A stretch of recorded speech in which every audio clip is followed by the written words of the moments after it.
देवस्य धीमहि धियो यो नः प्रचोदयात्। परम पूज्य गुरुदेव अपने बारे में, जैसे स्वामी विवेकानंद की किताब है स्वामी विवेकानंद ऑन हिमसेल्फ, वो तो इतनी मोटी किताब है। यदि हम लोग भी प्रयास करें तो गुरुजी की इतनी मोटी किताब बन सकती है। अलग अलग लोगों के सामने अलग अलग सभाओं में गुरुजी ने अपने बारे में कहा है। तो और फिर दूसरा विषय था कार्यकर्ता पाथे, कि गुरुजी ने कार्यकर्ताओं से क्या अपेक्षा की है। यहाँ पे वो प्रशिक्षण हुआ था, पर गुरुजी ने अपने यहाँ 5 या 5:30 बजे सवेरे सवेरे बुला के लेक्चर दिया था। उसमें उन्होंने ऐसी ऐसी बातें बताई थी जो आपके बहुत काम के हो सकती हैं। उन्होंने कहा, बेटा हमारा बेसिक कार्य है जनसंपर्क, वही हमारा बेसिक कार्य है। जब जनसंपर्क बढ़ेगा तो समाज में जन समर्थन बढ़ेगा, और जब जन समर्थन बढ़ेगा तब जन सहयोग बरसेगा, और कोई शॉर्टकट नहीं है। जनसंपर्क ही हमारे युग निर्माण का बेसिक कार्य है। तो मैं डॉक्टर नायक जी को बुलाता हूँ, जो भी विषय हो। एक विषय तो है ही जो 12मासी, कि आप क्या देखा गुरुदेव में आपने कि आप सरेंडर कर गए, आप गुरुदेव को समर्पित हो गए, वो विषय था ही जो भी इनमें से आपके पास आई। एक्चुअली यहाँ आने से पहले हम टाटा स्टील में सर्जरी स्पेशलिस्ट थे। उससे पहले हम गवर्नमेंट में थे। जब गवर्नमेंट में हम थे तब अराउंड 1982-84 ऐसे टाइम में I was in a very remote area, बहुत बड़े मतलब इंटीरियर एरिया में था उड़ीसा के केवंझर डिस्ट्रिक्ट के तेलकोई ब्लॉक में। That is an agency area, सिर्फ जनजाति लोग उधर रहते हैं। तो उधर जब हम थे 3 साल के लिए उधर नौकरी था मेरा। तो उधर एक भाई रहा करते थे, आप लोग जानते होंगे उनको, doctor Arun Kumar Sahu. He is a very good activist of our mission. तो वो तब जुड़ चुके थे गुरुदेव से। वो मंगाते थे अखंड ज्योति। अखंड ज्योति जो मंगाते थे, हम ऐसे जो फालतू टाइम में टाइम पास करने के लिए एक दिन उनको बताया कि डॉक्टर साहब कुछ ऐसे किताब है, पत्रिका कुछ है कि जो हम पढ़ सकते हैं आपसे लेके। तो हमको 3-4 पीस अखंड ज्योति दे दिया। बोले उस टाइम उड़िया में नहीं आ रहा था, उस टाइम सिर्फ हिंदी में आ रहा था। बोले आप हिंदी पढ़ सकते हो? हम बोला एकदम पढ़ सकते हैं।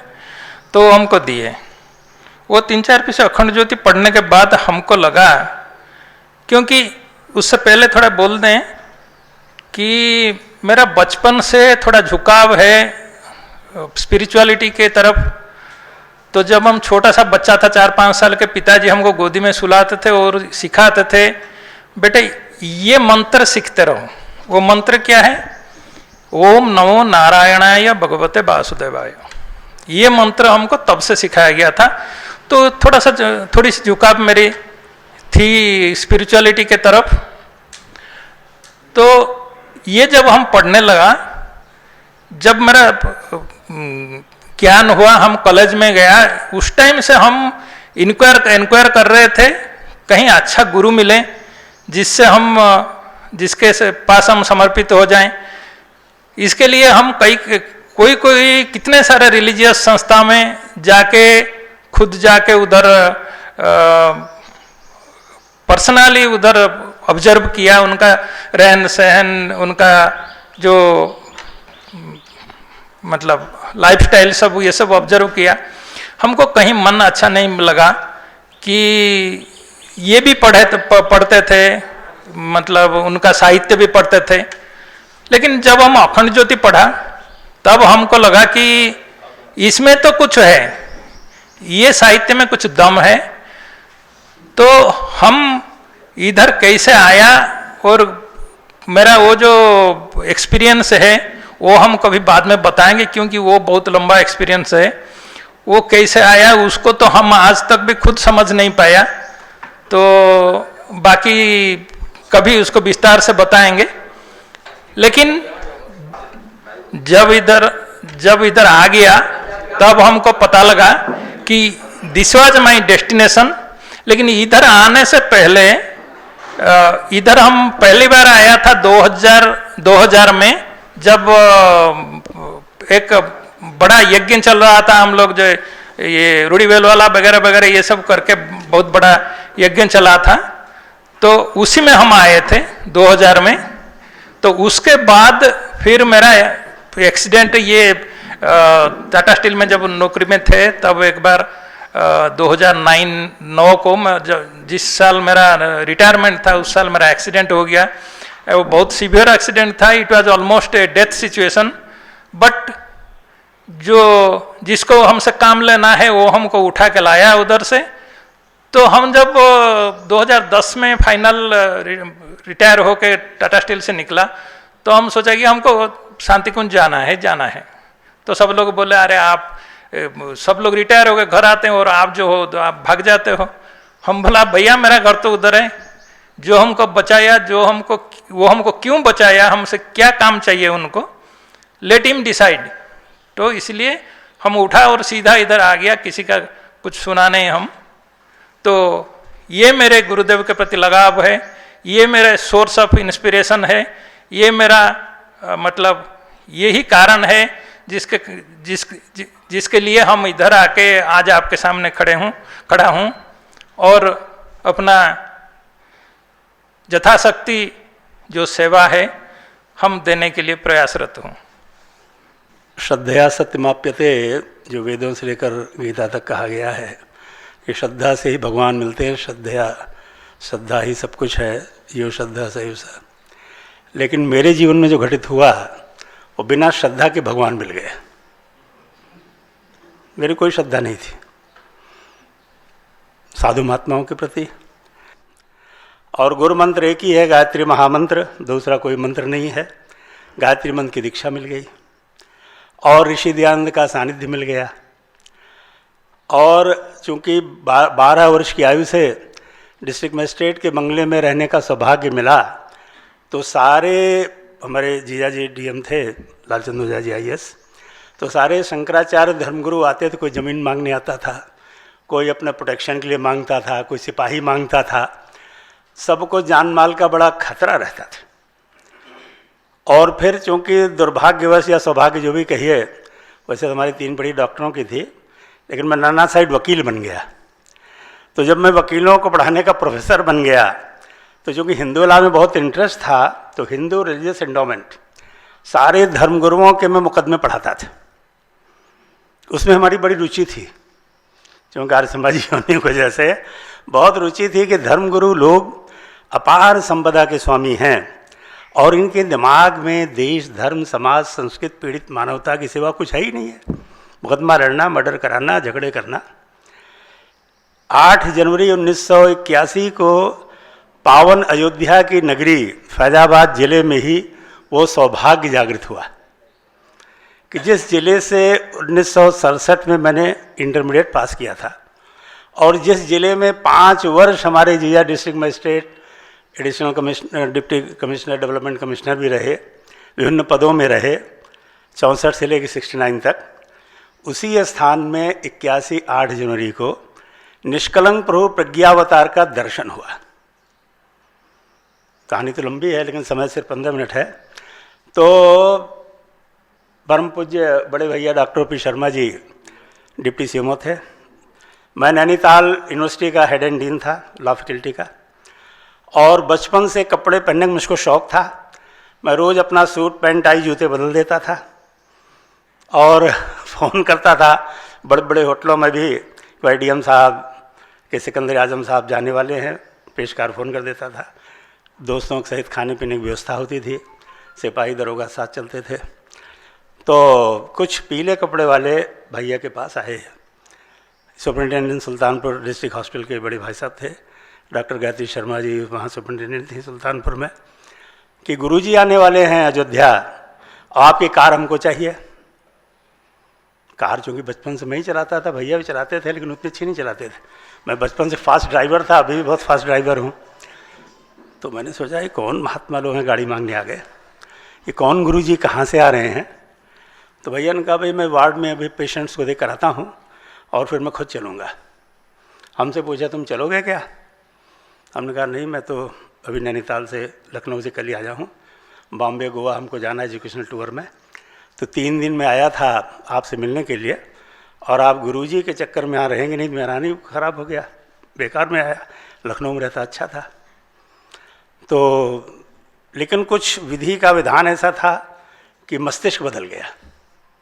जब भैया लौट कर आए तुरंत मैंने सूट वूट चढ़ाया, अपनी रेड टाई लगाया, वो फ़ोटो कैमरे में लगी हुई है, और उन्होंने कहा मैं चलता हूँ, गाड़ी की चाबी तो किसी को देना नहीं है, मैं खुद ड्राइव करूँगा। मैं कार लेके पहुँचा था और देख रहा था मैं स्टेशन पर, फैजाबाद स्टेशन पर, कौन गुरुजी है जिनने इतने बड़े गोल्ड मेडलिस्ट MBBS डॉक्टर को 3 पीढ़ी से जो आर्य समाज में रहा उनको मूर्ति पूजक बना दिया। मैं उस गुरु को देखना चाहता हूँ। तो एक दाढ़ी वाला बहुत बड़े बड़े महात्मा गुरुजी दिखाई दिए, खड़ाऊ पहने, डंडा लिए चले आ रहे थे। तो मैं उसी को देखता रहा, तो बड़ा धूर्त आदमी लग रहा है। मैं फेस रीडिंग कर रहा था, इसने भैया को कैसे चेला बना लिया। जो कि मैं कानून की दृष्टि से देख रहा हूँ, हर आदमी को ऑब्जर्व करता था, और उस जिले का, जिस जिले का मैं अपने को डिस्ट्रिक्ट मजिस्ट्रेट समझता था, फैजाबाद अयोध्या का, क्योंकि DM तो जीजा थे, लेकिन भाई कहते हैं ना कि सैया बड़े को तो आज डर खाएगा। तो जो रिश्तेदार होते हैं वो DM से ज़्यादा रुतबा दिखाते हैं। तो मैं ज़्यादा रुतबा में था कि भाई इस जिले का मैं डिस्ट्रिक्ट मजिस्ट्रेट रह चुका हूँ। तो इतने में अचानक मुझको करंट जैसा लगा। एक व्यक्ति स्लेटी कुर्ता पहने हुए, वुलन सफ़ेद धोती पहने हुए, आदरणीय पूज्य कपिल जी साथ में, छोटी छोटी इनकी काली दाढ़ी थी, काले बाल थे, वो फोटो, और वो बिल्कुल इतनी दूर तक आ गए। मैं उस धूर्त गुरु को देख रहा था। अब वो धूर्त गुरु गायत्रीपुरा छोड़ दिया है, कालनेमी परंपरा में चला गया। तो जैसे ही देखा तो हमने कहा अरे एक ब्रह्म तेज निकल रहा चेहरे से, ये तो बड़े सिद्ध महात्मा है। भैया पीछे पीछे लगे हुए थे। पूर्वांचल सम्मेलन था, हजारों की भीड़ थी, और मैं उसको गुरु को, दाढ़ी वाले गुरु को ढूंढने के चक्कर में था।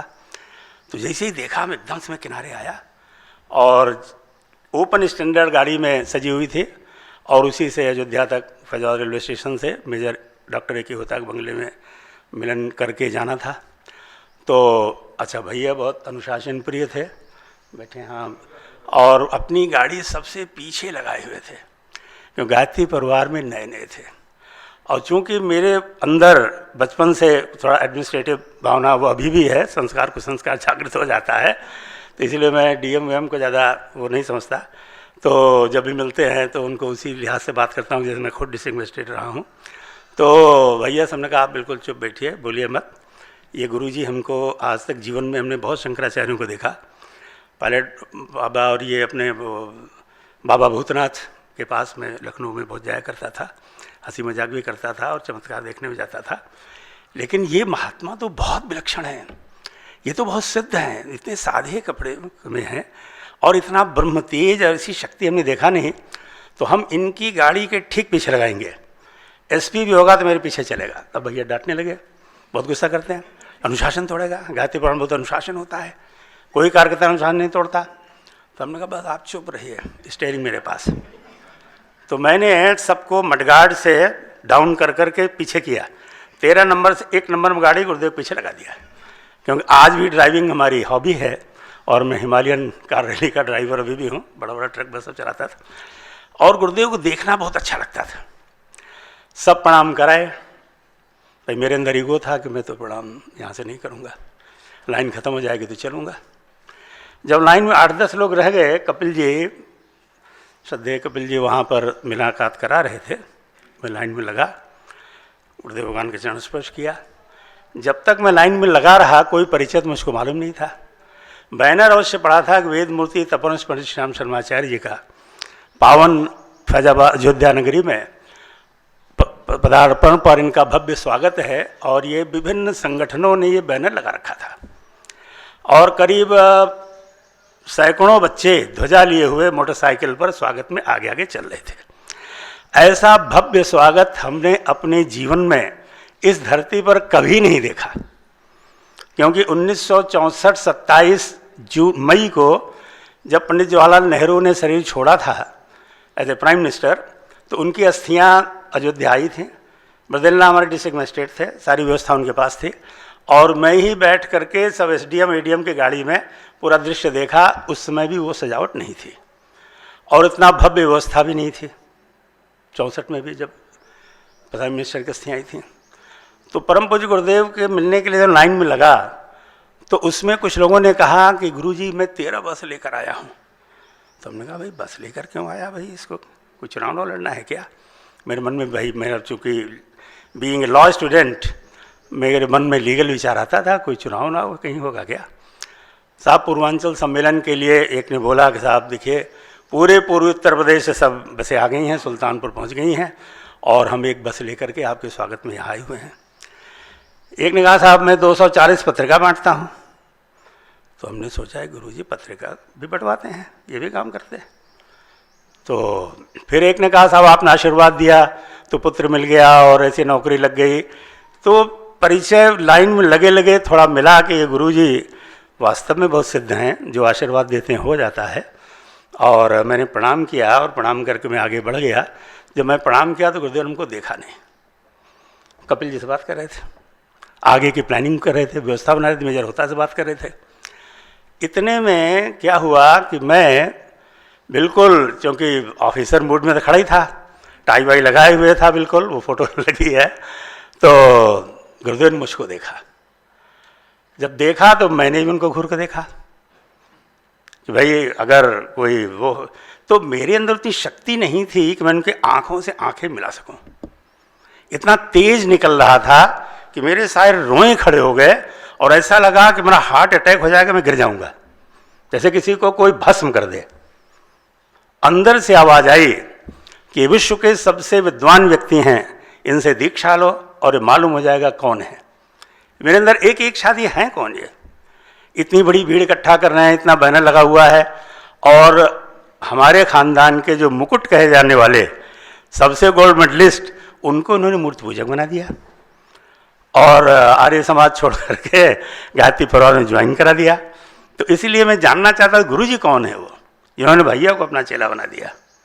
क्योंकि भाई हमारा खानदान पूर्वी उत्तर प्रदेश का नंबर 1 पर माना जाता था, क्योंकि ब्राह्मणों में कहीं ज़मींदारी नहीं थी ईस्टर्न यूपी में, सर हमारे ही खानदान में 17 गाँव की ज़मींदारी थी। तो एक तो उसका भी अहंकार था, और 8-10 IAS ऑफिसर IPS ऑफिसर्स का भी अहंकार था।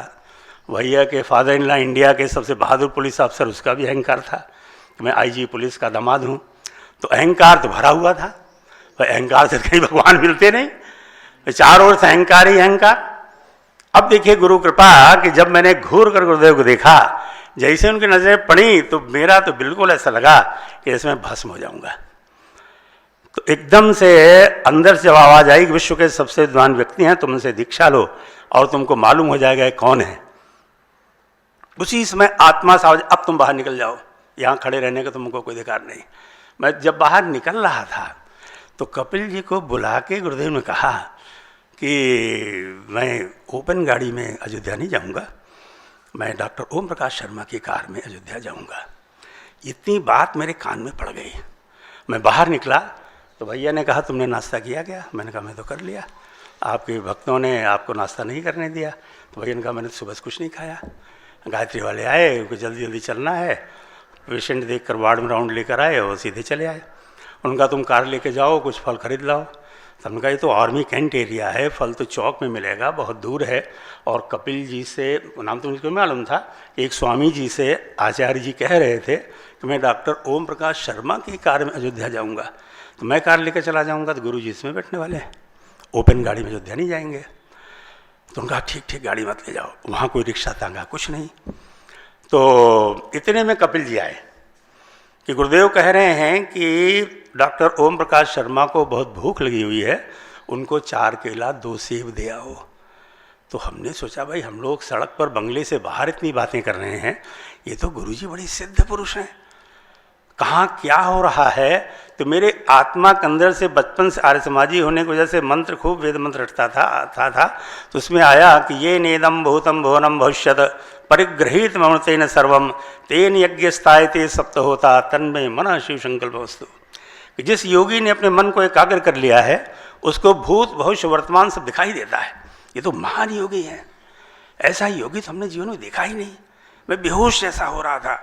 उस नशे की अनुभूति में आज भी जब होती है तो अजीब सा पूरा एक्साइटमेंट आ जाता है कि आज तक जीवन नहीं हो। जैसे कोई शराबी 10 बोतल शराब पी लिया हो और नशा चढ़ गया हो, वो आनंद मेरे ऊपर आ गया। तो फिर इतने में 5 मिनट बाद कपिल जी बुजुर्ग को लेकर आ गए, कार में बैठ गए। जिस गाड़ी को मैं चला रहा था चाबी भैया ने ले लिया। 1 गाड़ी 2 गाड़ी 3 गाड़ी फोर करके सब निकलती रही। किसी ने मुझसे नहीं पूछा तुमको भी किसी गाड़ी में जाना है? तो हमने कहा भैया भी बड़े बेरुखी होकर चले गए, गाड़ी चली गई। कैंटोनमेंट एरिया है, यहाँ रिक्शा भी नहीं मिलता है, पैदल मैं 3 मील कहाँ तक जाऊँगा। ये तो अच्छा फंस गया गुरु जी के चक्कर में। तो इतने में क्या देखा कि एक धोती कुर्ता सफ़ेद पहने हुआ व्यक्ति सेल्फ मार रहा है, जीप नहीं स्टार्ट हो रही है पेड़ के नीचे, और एक पैंट पहने हुए उनका ये ड्राइवर होगा पैंट वाला, और वो धक्का लगा रहा है। तो उनका मैं भी धक्का लगा दूंगा तो गाड़ी स्टार्ट हो जाएगी, हमको लिफ्ट दे देगा। तो जैसे ही मैं पहुंचा तो गाड़ी स्टार्ट हो गई। मैं कूद के बैठ गया, बिना पूछे बैठ गया और मैं आगे चलता रहा। फिर कहानी तो लंबी है। अयोध्या भूमि पूजन में आ गया। कौन है क्या है मैंने कोई परिचय नहीं दिया उनको। तुरंत मैं जीप से उतरा, उनका गाड़ी छोड़ो गुरुदेव तो कपिल जी पीछा करो। तो अयोध्या में भूमि पूजन के उसमें पहुंच गया और अपना वो सूट पैंट टाई लगाए हुए गुरुदेव के पीछे, क्यों गुरुदेव इतने अच्छे हमको लग रहे थे कि हमने कहा इन सब को पीछे करो, उन लोग मालूम नहीं मैं कौन हूँ। तो पता चला कि मैं कौन हूँ तो कोई हमको हटाएगा नहीं।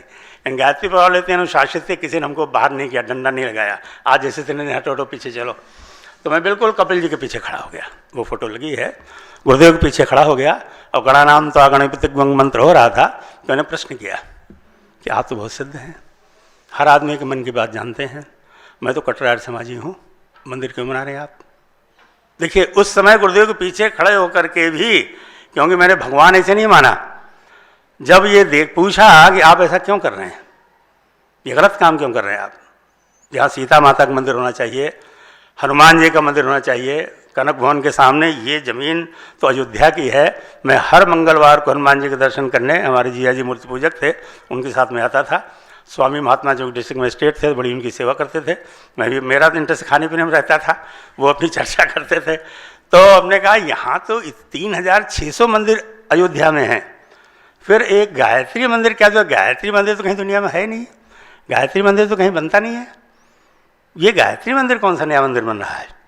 तो इतने में एकदम से गुरुदेव ने दृश्य दिखाया कि 7 ऋषि हिमालय से चलकर अयोध्या आ रहे हैं और भगवान राम को ब्रह्मर्षि विश्वामित्र ने इसी स्थान पर गायत्री मंत्र की दीक्षा दिया था। और भगवान राम ने कहा कलयुग में जब अवतार लूँगा तो सारी दुनिया में गायत्री मंदिर बनाऊंगा। ओम स्वता मया वरदा वेद माता प्रचोदयंताम पावमानी द्विजानाम आयु प्राणम प्रजाम पशुम कीर्तिम द्रविणम। ये दृश्य पूरा गुरुदेव ने दिखा दिया। तो हमको विश्वास हो गया कि ये ब्रह्मर्षि विश्वामित्र के स्वरूप हैं, दाढ़ी मूछ बना करके वेश में आए हुए हैं, ये कोई सामान्य व्यक्ति नहीं है, ये आचार्य जी विश्वामित्र के अवतार हैं। तब तक कपिल जी ने अनाउंस किया कि सभी गायत्री परिवार लोग जल्दी जल्दी गाड़ी में बैठे हैं, गुरुदेव 2 घंटा लेट हो चुके हैं, लखनऊ से ही ट्रेन लेट चली है और अपनी भी गाड़ी पकड़ें। अब मेरे पास तो भाई गाड़ी वाड़ी तो कुछ थी नहीं, तो मैं तुरंत भागा वहाँ से छोड़ के, भाई ढूंढो गाड़ी गई कहाँ, जीप गई कहाँ। ढूंढता रहा, कहीं गली में, कहीं कनक भवन गली थी, किसी तरह मिल गई, तो वहाँ से आगे बढ़ा मैं। रास्ते में कई जगह सेठ लोग कपिल जी ले जाते थे, गुरुदेव फोटो भी खिंचवाते थे, तो मैं जीप नहीं छोड़ा। उनका भाई सुल्तानपुर जाना है, अब जीप छोड़ दूंगा, गुरुजी के और इन लोगों के चक्कर में मैं फंस जाऊंगा। फिर जब अयोध्या शहर के आगे गाड़ी चली, देखिए घटना तो लंबी थी, उसमें स्टार्ट कर दिया, गुरुदेव ने गाड़ी रुकवा दी। भैया से कहा कि अपने भाई को मेरे पास बुलाओ। अब मैं बड़े चक्कर में पड़ा, हमने मना किया, मैं नहीं आऊँगा, क्योंकि मैं थोड़ा अभी भी जिद्दी हूँ कि पहले जब तुरंत मना कर देता हूँ बिना सोचे समझे, मेरी आदत है, फिर बाद में सोचता हूँ तो हाँ कर देता हूँ। तो भैया एकदम गुस्सा करने लगे कि समझता नहीं है कौन है और आ नहीं रहा है, गुरुदेव बुलाने में नहीं आ रहा। गाड़ी रुक गई। भाई मैं वहाँ, मैं तो मोटा था ही, मैं भी मोटा हूँ, और एक महात्मा दाढ़ी वाले बैठे हुए थे, कपिल जी आगे बैठे थे। एम्बेसडर में भाई 5 आदमी में दिक्कत होती है। तो उनका नहीं, तुमको गुरुदेव बुला रहे हैं, तुम आओ। तो मैं फिर उनकी जीप में उनसे क्षमा मांग के, भाई आचार्य जी हमको बुला रहे हैं, मैं चला गया था, बैठा। कपिल जी रिपोर्ट सुना रहे थे, अभी इस जिले से इतने लोग आए, इस जिले से इतने लोग आए, डायरी में इतना इतना पूरा। मैं चुपचाप बैठा रहा। चूँकि बीइंग ए लॉ लेक्चरर, फिर लॉ प्रोफेसर हुआ, तो बोलने की थोड़ी सी मेरी कानून पढ़ाने की आदत थी, अभ्यास था। चुप रहना तो उतना मुश्किल लग रहा था। कपिल जी कहते हैं डॉक्टर साहब गाड़ी बढ़ाइए, गुरुदेव लेट हो चुके हैं। अब भैया की आदत है 60 किलोमीटर से ज़्यादा कभी चलते नहीं थे। मैं कभी 100 किलोमीटर नीचे गाड़ी ड्राइव नहीं करता। आज भी गाड़ी अबव 100 में ड्राइव करता हूँ और 3000-5000 किलोमीटर चलाता हूँ साल में।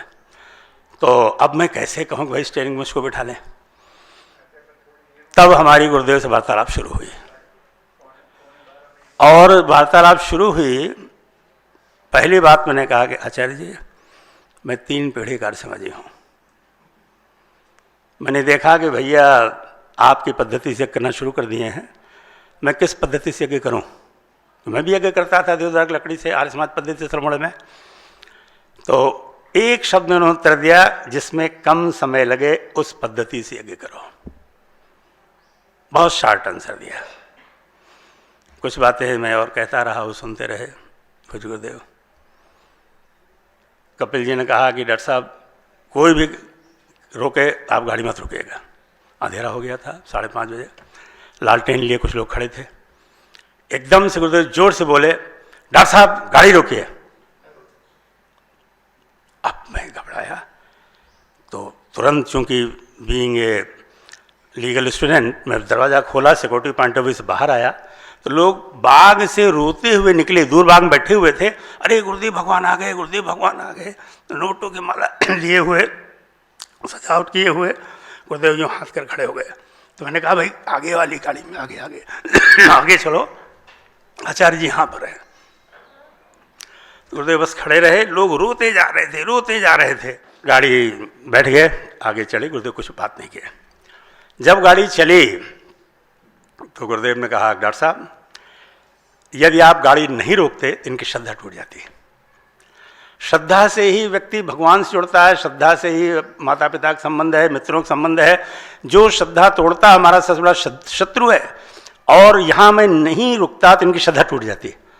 और इनकी श्रद्धा इतनी प्रगाढ़ है कि 12 बजे से बैठे हुए हैं लोग, रात हो गई, लालटेन जला के बैठे हुए हैं। इतना श्रद्धा पर गुरुदेव ने लेक्चर दिया कि मेरे सारे क्वेश्चंस के आंसर मिल गए। क्यों? आर्य समाज में श्रद्धा नहीं होती, विवेक है, विश्वास है, तर्क है, तथ्य है, प्रमाण है, श्रद्धा नहीं है। तो फिर गुरुदेव 5 मिनट बाद कहते हैं कि डॉक्टर साहब गाड़ी रोकिए। अब क्या हुआ भाई, अब तो कोई नहीं है दाएं बाएं। तो उन्होंने जनेऊ निकाला, 3 बार चढ़ाया।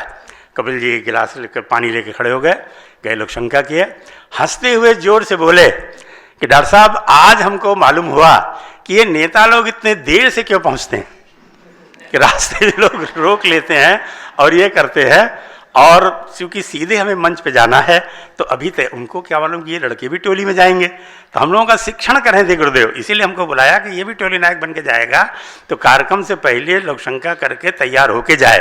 तो फिर उन्होंने ये कहा, पूज्य गुरुदेव बोलते रहे, 5-6 किलोमीटर रह गया सुल्तानपुर, द्वारकागंज रेलवे फाटक के पास की बात है। तो पूरा तैयार हो, बड़े प्रसन्न मुद्रा में। और मैं तो जहाँ उनका स्वागत हो रहा था, भीड़ इकट्ठा थी, फाटक खोला और भागा, दौड़ते हुए घर गया। पत्नी को, भाभी जी को, अपने माता पिता को सब बताया कि मैंने इस जिंदगी में आज बहुत बड़ा चमत्कार हो गया, ऐसा सिद्ध महात्मा पुरुष जीवन में देखा ही नहीं। सब कोई चलो, उनका प्रवचन होने वाला, आगे बैठो, जमीन में जगह भी नहीं मिलेगी, पीछे खड़क सुनना पड़ेगा। मैं तो भागा, और भैया तो खैर लगे हुए थे, गाड़ी चला रहे थे उनके स्वागत सम्मान में। तो यहाँ से प्रथम दिन अनुभूति हुई। अगले दिन जब दीक्षा लिया 9 जनवरी 1981 को, तो ये मालूम हुआ कि यही भगवान राम थे, यही कृष्ण थे, यही बुद्ध थे, यही गायत्री के अवतार के रूप में, निष्कलंक पूर्व प्रज्ञा अवतार के रूप में आए हुए हैं।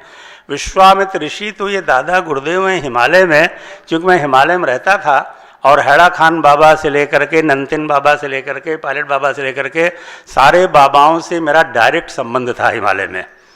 तो इसलिए हमें लगा कि हिमालय के विश्वामित्र ऋषि जो उनके गुरु हैं, अगले दिन दीक्षा लिया। तो दीक्षा लेते ही मालूम हो गया, योग निर्माण योजना पत्रिका के सदस्य बनिए। कुल 27 रुपये का सामान खरीदने के बाद, उस जमाने में तब दीक्षा मिलती थी, आज तो फोकट मिल जाती, बैठ जा दीक्षा कर लो, तब फोकट में दीक्षा नहीं मिलती थी। धर्मदंड खरीदो, झोला खरीदो, पत्रिका के सदस्य बनो, नारियल खरीदो, तब जाके कुल 27 रुपये का सामान था। हमने श्रीमती जी ने सुल्तानपुर गायत्री शक्तिपीठ बहुलखपत राय सक्सेना जी, बड़े पूज्य, उनके हमारे अष्टन जी के रिलेटिव हैं, तो उनके यहाँ हमने दीक्षा लिया। उसी दिन से मेरा नया जन्म हो गया और आज तक करीब 40 साल से मैं प्रोजिया कर रहा हूँ। आज तक मेरी बैटरी डाउन नहीं हुई। 9 महीने 12 महीने मैं प्रोजिया करता हूँ और जैसे आदेश मिलता है फलानी टोली में फलाने चले गए, चाहे जंगल हो, चाहे अमेरिका हो, चाहे कनाडा हो, चाहे कहीं भी हो, तुरंत पहुँच जाइए। मैं तुरंत 2 घंटे की नोटिस पहुँच जाता है। ओम शांति। हमारे यहाँ उपस्थित वरिष्ठ भाई, सभी आत्मीय बंधु, आज मैं केवल ये बोलना चाहता था कि गुरुदेव के किसी भी कार्य में हमारा यदि विश्वास है और हमारी श्रद्धा है, गुरुदेव स्वयं ही मदद करते हैं। वहाँ आपकी शक्ति काम नहीं करती है। समर्पण हो, श्रद्धा हो और विश्वास हो तो गुरुदेव मदद करते हैं। ये अनुभूतियाँ कहाँ से हुई? यहाँ आदर्श बहन जी थी, बहनों में प्रशिक्षण देने में, उसमें उनको लगाया गया था। कन्याओं का जब प्रशिक्षण होता था तो कन्याओं की विवाह की परंपरा शुरू हुई, तो गुरुदेव ने कहा कि इस लड़की का विवाह जल्दी कराना है और शुरुआत करनी है। तो मैंने कहा कि ठीक है गुरुदेव, आपकी आज्ञा है, पालन किया जाएगा। और हमने ML वर्मा से बात की और भरत उनके आदमी का नाम है, बातचीत तय हो गई। बहुत लंबा चौड़ा कैसे हुई ये नहीं बता करके बातचीत तय हो गई और तय होने के बाद में तिलक करा दिया गया। तिलक कराने के बाद लड़कियों में 32-34 लड़कियां थी ऊपर, उनमें बात होने लगी, अरे ये तो केवल डिप्लोमा होल्डर है, इंटरमीडिएट तक पढ़ा हुआ है, और तुमने MA किया है, ये क्या शादी तुमने हाँ कैसे कर दी? उसका दिमाग खराब हुआ और उसने कह दिया गुरुदेव मैं शादी नहीं करूंगी, अभी पढ़ने का मन है। गुरुदेव समझ गए कि इनकार कर रही है। उनने कहा कि शिवप्रसाद, जो तिलक किया था वो तिलक का सामान लेकर के जाओ रायपुर और देकर वापस आओ। उनको गुस्सा आया और कह दिया, और रंजीत सिंह उनके पिताजी को बुलाया गया और ये कह दिया गया कि अब अपनी लड़की की शादी तुम देखो। हमने बताया था और उसको इसने इनकार कर दिया, अब हम शादी नहीं करेंगे, ये शादी अब तुम्हें करनी है, तुम देखो। तिलक वापस करने की वाली बात, मैं कहा कि अब कैसे करूं, समझ में नहीं आता है। गुरुदेव भेज रहे हैं, वहाँ वो लोग क्या समझेंगे और क्या कहेंगे, क्या जवाब दूंगा। मन में बहुत उहापोह हो रहा था, लेकिन फिर मैंने कहा गुरुदेव बोल रहे हैं जाने के लिए, तुमको जाना है, उनकी आज्ञा का पालन करना है, फालतू बात नहीं सोचनी है, अपने आप को कहा और लेकर के चला। यहाँ से सामान लेकर पहुँचा, रायपुर स्टेशन में उतरा और मैं वहाँ गया। वो महाराष्ट्रियन कोई कम्प्लेक्स था, उसके सामने उनका मकान था। वहाँ पहुँचा तो देखा पद्मा बहन जी, जो आदर्श की जेठानी, वो थाली लिए आरती वारती सजाए माला लिए खड़ी थी। हमने कहा कि आप कैसे खड़ी हैं?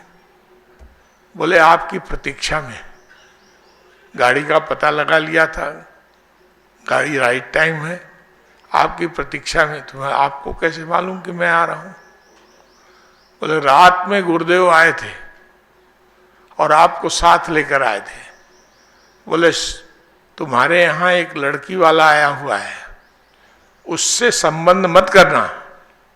ईश्वर प्रसाद आ रहा है, फिर तुम्हें संबंध उसी लड़की से करना है, आदर्श से ही करना है। और इस लड़की वाले को मना कर देना, इससे संबंध मत करना। ये रात में ही गुरुदेव इंस्ट्रक्शन दे करके और चले गए। मैं बोला देखो, हम तो दुनिया भर का सोच रहे थे कि जिसका तिलक कराया उसका तिलक लौटाने जा रहा हूं तो गाली सुननी पड़ेगी, 2 बातें सुननी पड़ेगी। तुम डर रहे थे, और ये आरती का थाल लिए हुए, सजोए हुए, अब माला पहनाने के लिए और आपको सम्मान देने के लिए खड़ा। ये गुरुदेव पहले ही सब कुछ कर दिए, पहुंचने से पहले ही कुछ कर दिए। ये इससे ये सिद्ध हुआ कि हम और आप कुछ नहीं करते हैं, जो कराते हैं वही। दूसरी घटना, सविता नाम की एक लड़की थी यहाँ, सविता नहीं श्रीवास्तव, गोपी श्याम श्रीवास्तव की लड़की थी। और वो जाकर 32-34 लड़कियों में दूसरा नंबर उसका। बोले इसकी शादी, वो ये चल रहा था यहाँ जातीय सम्मेलन, तो कायस्थ जाति का सम्मेलन था। उपाध्याय भाई साहब को, मेरे को, बलराम सिंह जी, तीन आदमी ऊपर थे। इनको याद है कि नहीं मालूम नहीं। उन्होंने कहा कि इस लड़की की शादी इसी शिविर में होना चाहिए, और इस शिविर में नहीं हुआ तो फिर कभी नहीं होगा। तुम लोग देखना। भाई साहब लोग चले गए, अपने अपने विशेष काम में लग गए। मेरे दिमाग में कहा कि गुरुदेव ने कहा है तो जरूर होगा, लड़का होगा, लड़के वाला होगा, कोई ना कोई होगा। पूरा ढूंढ लिया, 700 व्यक्ति आए हुए थे। 700 व्यक्तियों से पता चला कोई लड़का नहीं है। मैंने कहा ये तो गुरुजी बोल गए, ऐसा तो हो नहीं सकता। तो मैं बोला लड़के का बाप आया होगा। जब ढूंढो लड़का नहीं है तो लड़के का बाप आया होगा। तो लड़के का बाप मिल गया, और बातचीत में 2 लड़के थे उसके, और सविता और कीर्ति 2 लड़कियां थी। दोनों की जोड़ी थी। हाँ, दोनों साथ ही रहते थे, दोनों एक साथ खाते थे, एक साथ पीते। तो बोले कि हम बोले दोनों लड़कों का कर दो। तो बोले नहीं, दोनों का नहीं करेंगे, एक जगह से 2 लड़की नहीं लेंगे। ठीक है, एक तो राजी हो जाओ, एक को करें, फिर दूसरे का देखते हैं। दोनों के लिए गुरुदेव ने कहा दी, इन लड़कियों की शादी इस शिविर में नहीं हुई तो फिर कभी नहीं होगी।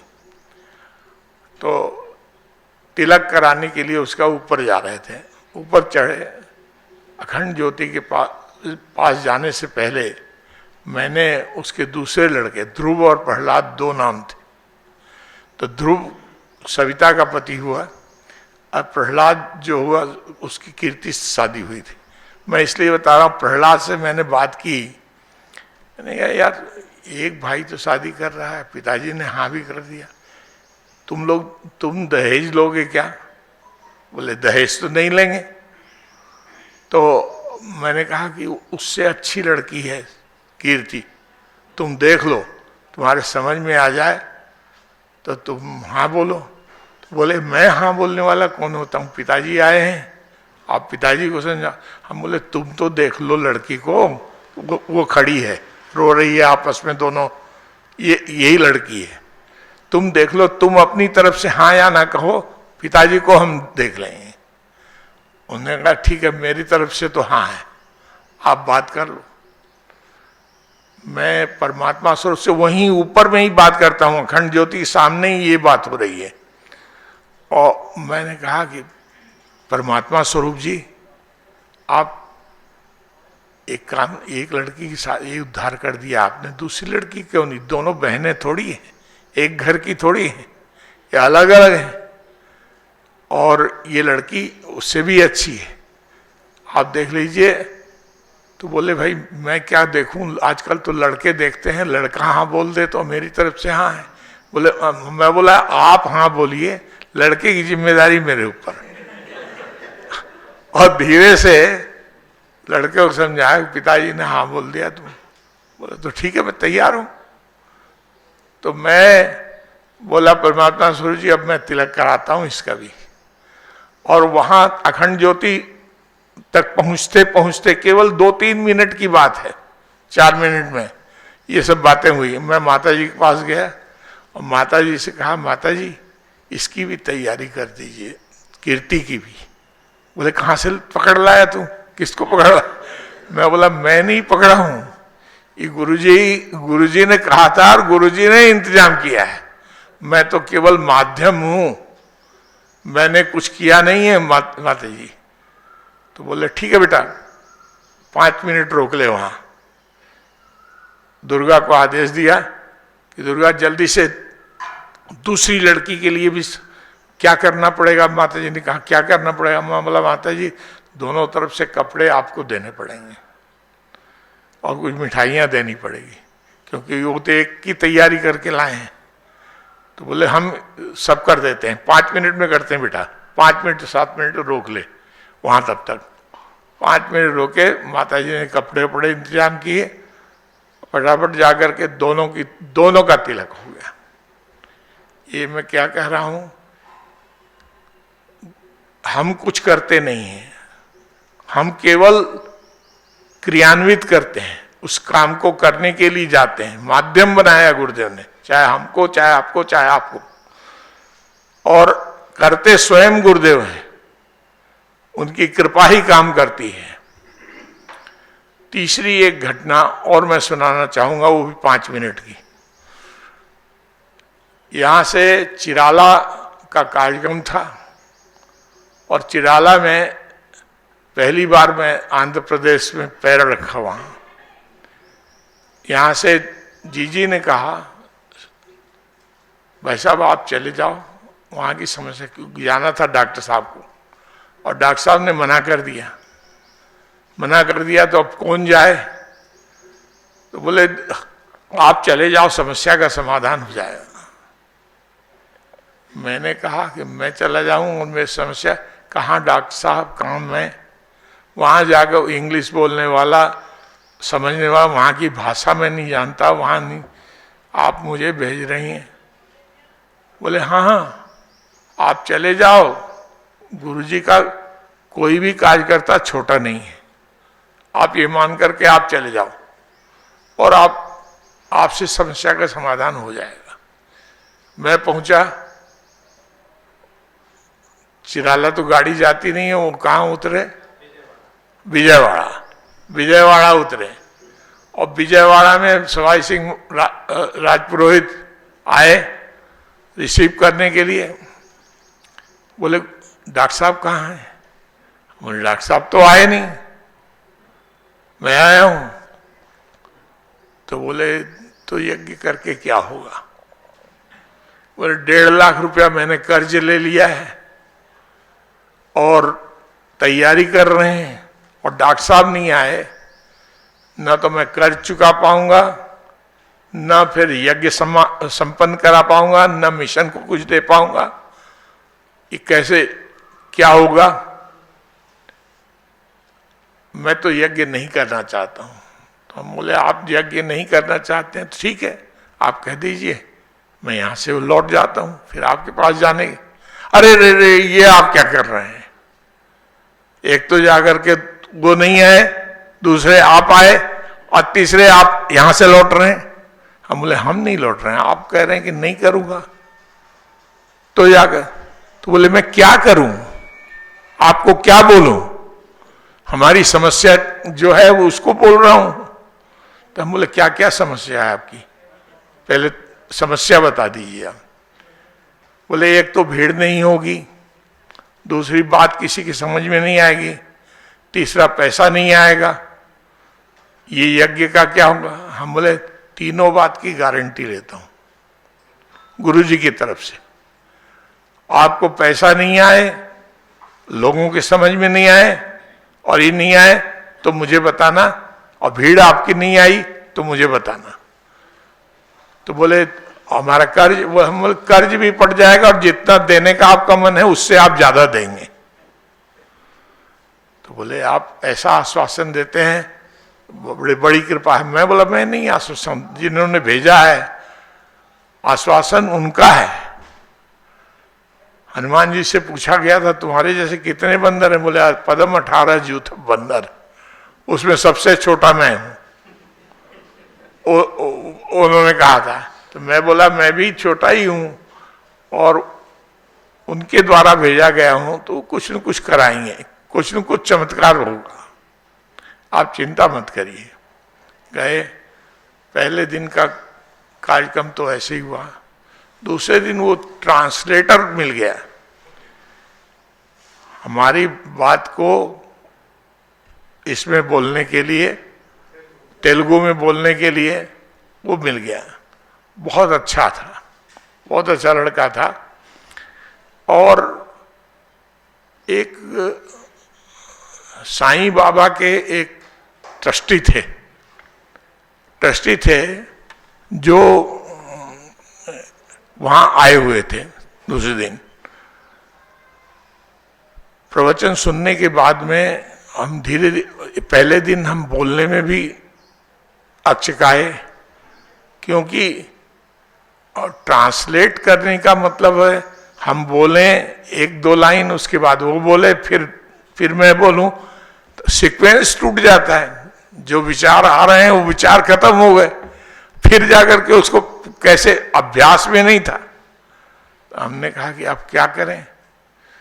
तो हमने पहले दिन थोड़ा सा घबराए, लेकिन कोई बात नहीं, दूसरे दिन बहुत अच्छा हुआ। बोलने का समय मिल जाता था, वो ट्रांसलेट करते, सोचने का समय मिल जाता था, और बड़े आराम से धीरे धीरे हम बोलते चले गए। फिर भी थोड़ा जल्दी बोल रहे थे, तो मैंने कहा थोड़ा धीरे बोलना चाहिए, क्योंकि बहुत सी बातें वो नहीं बोल, तेलुगु की बहुत सी बात समझ में आ जाती थी, क्योंकि संस्कृत मिश्रित भाषा है। वो कहाँ तक हमारे ट्रांसलेशन का अनुवाद किया इतना समझ में आ जाता था। तो मैंने कहा ये चीज़ तो छूट गया, तो मैं और धीरे धीरे बोलने लगा। तो नहीं, उसी दिन की बात है, वो साईं बाबा के जो ट्रस्टी थे, उनका क्या नाम था, नाम मैं भूल रहा हूँ। तो वो बोले मिश्रा जी मेरा एक चैनल है, और क्या चैनल से आपकी बात को मैं भेज सकता हूँ। मैं बोला चैनल कहाँ कहाँ का, बोले पूरे तेलुगु एरिया में पहुँच जाएगा। तो हमने कहा कि आपकी आप ऐसा करें तो बहुत अच्छा है, हम तो प्रचार प्रसार थोड़े में ही कर सकते हैं, लेकिन आपके माध्यम से पूरा प्रचार प्रसार हो जाएगा, ये तो बहुत हमारे लिए अच्छी बात है, और गुरुदेव का आपको आशीर्वाद मिलेगा बहुत। उसने चैनल लगा दिया, और उसके माध्यम से विशाखापट्टनम, हैदराबाद, मद्रास, सब जगह से लोग आए। उसी में पहली बार सुब्बाराव आए, और 50,000 रुपया की मदद उनने उस वक्त दी, और कहा कम पड़ेगा तो मैं दूंगा, आप चिंता मत कीजिए। हमने कहा आपने बहुत बड़ी समस्या का समाधान किया है, हम तो आपको जानते भी नहीं थे, आप आए, बोले मैं देना चाहता हूँ कुछ। हम बोले भगवान ने जिस लायक आपको बनाया हो आप दीजिए, आशीर्वाद मिलेगा, गुरुदेव का काम है। और गुरुदेव जनमानस को ऊंचा उठाने के लिए, दुनिया को ठीक करने के लिए आए। दुनिया को ठीक कौन करता है? मैंने केवल उनसे दो बातें, दुनिया को ठीक, दुनिया बनाने वाला ही ठीक करेगा दुनिया को, तो कौन हो सकते हैं आप कल्पना कीजिए, और आप इसमें मदद कीजिए। आपको बहुत अच्छी अनुभूतियां होंगी, बड़ी कृपा होगी आपके ऊपर, उनकी बहुत बड़ी कृपा मिलेगी। उन्होंने कहा कि मैं 50,000 रुपया दूंगा, और धीरे धीरे पैसा आना शुरू हुआ, भीड़ आना शुरू हुआ। चैनल के कारण जगह तो छोटी थी, पूरा खचाखच वो मैदान भर गया और सड़क में लोग खड़े हुए, जगह जाने आने की भी जगह नहीं थी। ऐसा हो गया, पैसा भी बरसा, ये आयोजन भी बढ़िया हुआ, लोग भी अच्छी तरह समझे। आज भी वहाँ के लोग याद करते हैं, उमेश बैठे हुए हैं, आपके लोग याद करते हैं कि कोई आया था और पहली बार जाकर के यज्ञ हुआ। विदाई समारोह में 50 किलो फूल की मालाएं, उन्होंने एक विदाई समारोह किया और 50 किलो फूल की मालाओं को सब पढ़ा। हम बोले ये क्या कर रहे हो, गुरुजी को पहनाओ। तो बोले हमने गुरुजी को तो देखा नहीं, आपको देखा है, और आप भगवान की कृपा से फिर उन्होंने 1.25 लाख रुपया दिया और बोले बच जाएगा वो भी हम आपको दे देंगे। फिर बाद में उन्होंने 2 लाख रुपया और भेजा और ये कार्यक्रम संपन्न हुआ। हमारे कहने का मतलब कि हम लोग क्या करते हैं, मैं ये कहना चाहता था, और वो आप लोगों ने समझा है, और हमेशा आप इसी भाव को लेकर के बने रहेंगे और मिशन का काम करते रहेंगे, हम सब आगे बढ़ते रहेंगे। धन्यवाद। ओम द्यौः शान्तिरन्तरिक्षगं शान्तिः पृथिवी शान्तिरापः शान्तिरोषधयः शान्तिः वनस्पतयः शान्तिर्विश्वे देवा शान्तिर्ब्रह्म शान्तिः सर्वगं शान्तिः शान्तिरेव शान्तिः सामा शान्तिरेधि। ओम शान्तिः शान्तिः शान्तिः सर्वारिष्ट सुशान्तिर्भवतु। हमारे YouTube चैनल शांति कुंज वीडियो गायत्री परिवार को सब्सक्राइब करें एवं बेल आइकन जरूर दबाएं ताकि गायत्री परिवार की विभिन्न गतिविधियों की जानकारी आपको मिलती रहे।